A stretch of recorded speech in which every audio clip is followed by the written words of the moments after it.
BRS 10 సంవత్సరాలు వాళ్ళే, panchayat member నుంచి పార్లమెంట్ వరకు వాళ్ళే ఉన్నారు, మున్సిపల్ కౌన్సిలర్ నుంచి ముఖ్యమంత్రి వరకు వాళ్ళే ఉన్నారు. 10 ఏళ్లలో వాళ్ళు లేని పదవి ఏదైనా ఉందా?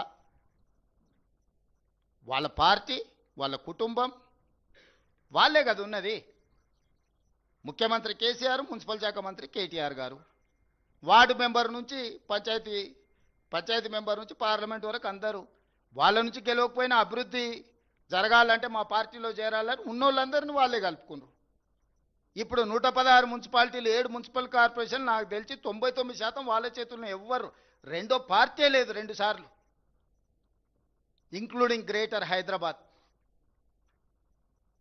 10 సంవత్సరాలు మీరే ఉంటే మున్సిపాలిటీలో ఈరోజు సమస్యలు ఉన్నాయి, ఈ సమస్యలు పరిష్కరించడానికి మాకు ఓటేయండి అని అడుగుతారేంది? అసలు ఇది ఎక్కడి విచిత్రం? ఎక్కడి విచిత్రం ఇది? మేమేమి ఎప్పుడు మున్సిపల్లో లేమే, మొదటిసారి మేము ఓటు అడుగుతున్నాం. మేము ఇంతకుముందు మేము కౌన్సిలర్ కాదు, కార్పొరేటర్ కాదు, గ్రామాలలో సర్పంచ్ కాదు, ఏది లేము. మేము మొత్తం మీరే ఉన్నారు. మంత్రులు మీరే, ఎంపీలు మీరే, ఎమ్మెల్యేలు మీరే, ఎమ్మెల్సీలు మీరే, మేయర్లు మీరే, చైర్మన్లు మీరే, సర్పంచులు మీరే, జిల్లా పరిషత్ మీరే. అసలు బీఆర్ఎస్ 10 సంవత్సరాల ఏ ఒక్క పదవులైనా ప్రతిపక్షాన్ని బ్రతకనిచ్చిండ్రా? పార్టీ ఫిరాయింపులకు అభివృద్ధి ముసుగు తోడికి ఉన్నోళ్ళందరినీ మీ పార్టీలనే చేరుకున్న 100% మీ చేతుల్లోనే ఉన్నది. నిధులన్నీ మీ చేతుల్లోనే ఉన్నాయి, అధికారం అంతా మీదే ఉన్నది, పెత్తనం అంతా మీరే చెలాయించారు. ఇవాళ ఏ మున్సిపాలిటీల సమస్య ఉన్నా దానికి ప్రధానమైన కారణం బీఆర్ఎస్ కాదా? దానికి కేసీఆర్, కేటీఆర్, హరీష్ కాదా? ఎందుకంటే కీలమైన శాఖలన్నీ వీళ్ళ ముగ్గురు దగ్గరనే ఉన్నాయి కదా. మిగతా వాళ్ళందరూ వాళ్ళ చేతుల్లో కీలు బొమ్మలే కదా. వాళ్ళు కేవలం తోలుబొమ్మల ఆట ఆడిచ్చారు. మిగతా వాళ్ళని మంత్రుల రూపంలో ముఖ్యమంత్రి గారిని కలవడానికి పోతే కూడా గేటు బయట నుంచే మెడల్ బట్టి నెట్టేసారు హోంగార్డ్స్, మనం చూసినాం కదా. 10 సంవత్సరాలు మీరే ఉండి, మున్సిపల్ అయితే నిన్నటి వరకు మీరే. ఇప్పుడు లేటెస్ట్ ఎలక్షన్ జరుగుతుంది, ఇప్పుడు మళ్ళీ మాకు ఓటేయండి అని బీఆర్ఎస్ అడుగుతుంది. అసలు అంటే ఏ మాత్రం కూడా మొహమాటం కానీ, అసలు సమాజం ఏమనుకుంటుంది మనం ఇంత బరితెగించి మాట్లాడడం వల్ల? ఇది ఏమైనా సమాజం ఆమోదిస్తుందా? అమరాన్ని ఎప్పుడో సామెత చెప్తుండే, బరితెగించిన కోడి అంట బజార్లకు వచ్చి గుడ్డు పెట్టిందంట. గట్లున్నది బీఆర్ఎస్ వాళ్ళ వ్యవహారం. ఇద్దరు, హరీష్ రావు గారు, కేటీఆర్ గారు, ప్రతి మున్సిపాలిటీ తిరిగి మాకు ఓటేయండి అని అడిగితే బరితెగించిన కోడి బజార్లకు వచ్చి గాడిద గుడ్డు పెట్టినట్టు ఉంది వీళ్ళు అడిగే విధానం, వీళ్ళు చెప్పే మాటలు. మీరు లేనిది ఏదన్నా ఉంటే ఇప్పుడు మీకు కొత్తగా ఇస్తే మీరు ఏదైనా చేస్తారని అనుకోవచ్చు.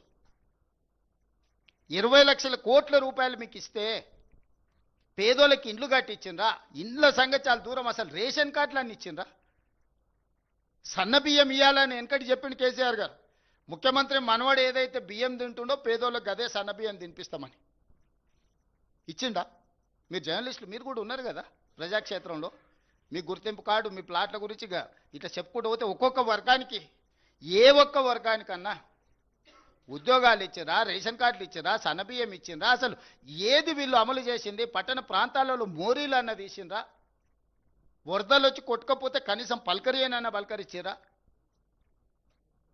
ఏమీ చేయకుండా ఇప్పుడు మళ్ళొచ్చి మాకు ఓటేయండి, మేము ఇరగదీస్తాం, పగలదీస్తామని అంటున్నారు. జరసేపటికి ఏంటన్నా ఒకరో ఇద్దరు గెలిచారు అనుకో. ఇప్పుడు కేసీఆర్ గెలిచిండు, ప్రతిపక్ష నాయకుడు అయ్యండి, ఎప్పుడన్నా సభకు వచ్చిండా? నాయకుడే ఎట్లుంటే కిందోళ్ళు ఎట్లుంటారు? రేపు వీళ్ళు వస్తారా మున్సిపాలిటీకి?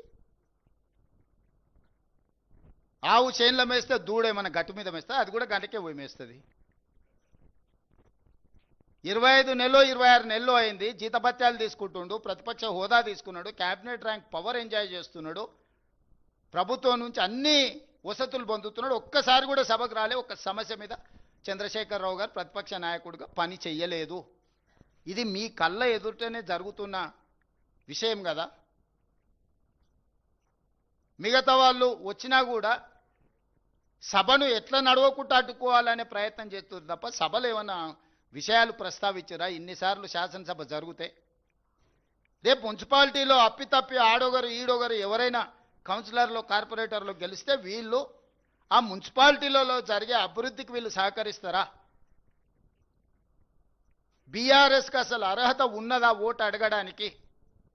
23లో అధికారం పోయి 24 పార్లమెంటులో గుండుసున్న వచ్చి 25లో సర్పంచ్ ఎన్నికల చావు తప్పి కన్నులొట్టబోయి ఈ పరిస్థితిలో అహంకారం, విషము, విద్వేషపూరితమైన ప్రసంగాలు, రెచ్చగొట్టే మాటలు స్థాయికి మరిచి